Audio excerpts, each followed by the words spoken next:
ನಮಸ್ತೆ ಎಲ್ಲರಿಗೂ. ಬನ್ನಿ ಇವತ್ತು ಉತ್ತರ ಕರ್ನಾಟಕ ಸ್ಪೆಷಲ್ ತಾಲಿಪೇಟ್ ಹೇಗೆ ಮಾಡೋದು ಅಂತ ತೋರಿಸ್ಕೊಡ್ತೀನಿ.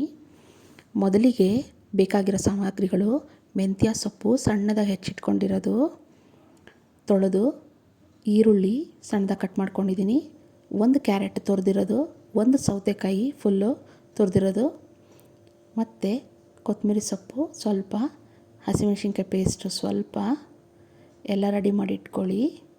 ಈ ಕಡೆ ಒಂದು ಬೌಲ್ ತೊಗೊಂಡು ಅದಕ್ಕೆ 1 ಕಪ್ ಜೋಳದ ಹಿಟ್ಟು, 1 ಕಪ್ ಗೋಧಿ ಹಿಟ್ಟು, 2-3 ಸ್ಪೂನು ಕಡಲೆ ಹಿಟ್ಟು ಸಾಕು. ಇಲ್ಲ ನಿಮಗೆ ತಾಲಿಪೇಟ್ ಹಿಟ್ಟು ರೆಡಿಯಾಗಿ ಸಿಗ್ತಿದೆ ಅಂದರೆ ಅದನ್ನೇ ಬಳಸ್ಕೋಬೋದು. ಅದಕ್ಕೆ ಹಳದಿ ಹಾಕ್ಕೊಳ್ಳಿ, ಸ್ವಲ್ಪ ಜೀರಿಗೆ 1 ಸ್ಪೂನಷ್ಟು, ಅಜ್ವೈನ ಕೈಯಲ್ಲಿ ಉಜ್ಜಿಬಿಟ್ಟು ಹಾಕ್ಕೊಳ್ಳಿ, ಅದ್ರ ಘಮ ಬರುತ್ತೆ.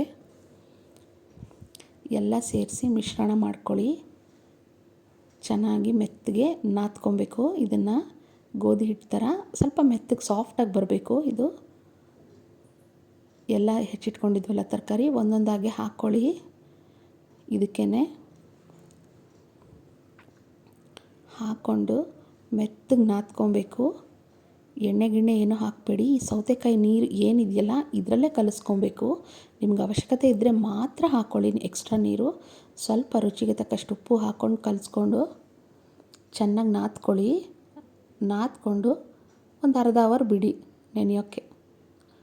ಆಮೇಲೆ ಈ ಥರ ಪ್ರೆಸ್ಸಿಂಗ್ ಮಿಷಿನ್ ಇದ್ದರೆ ಅದರಲ್ಲಿ ತಟ್ಕೊಳ್ಳಿ, ಇಲ್ಲ ಡೈರೆಕ್ಟಾಗಿ ತವ ಮೇಲೂ ತಟ್ಕೊಬೋದು. ತವ ಮೇಲೆ ಆಗಲ್ಲ ಅಂದರೆ ಬೇಕಾದ್ರೆ ಬಟರ್ ಪೇಪರ್ ಮೇಲೂ ತಟ್ಕೊಂಡು ಹಾಕ್ಬೋದು. ಹಾಕಿ 2 ಕಡೆ ಎಣ್ಣೆ ಅಥವಾ ತುಪ್ಪ ಏನು ಬೇಕಾದರೂ ಹಾಕ್ಕೊಂಡು ಚೆನ್ನಾಗಿ ರೋಸ್ಟ್ ಮಾಡ್ಕೊಳ್ಳಿ.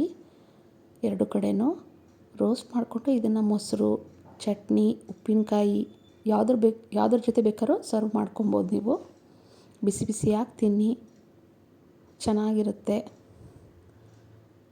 ಹೇಗಿದೆ ಅಂತ ಹೇಳಿ ಫ್ರೆಂಡ್ಸ್, ಕಮೆಂಟ್ ಮಾಡಿ, ಸಬ್ಸ್ಕ್ರೈಬ್ ಮಾಡಿ ನನ್ನ ಚಾನಲ್ಗೆ. Thank you.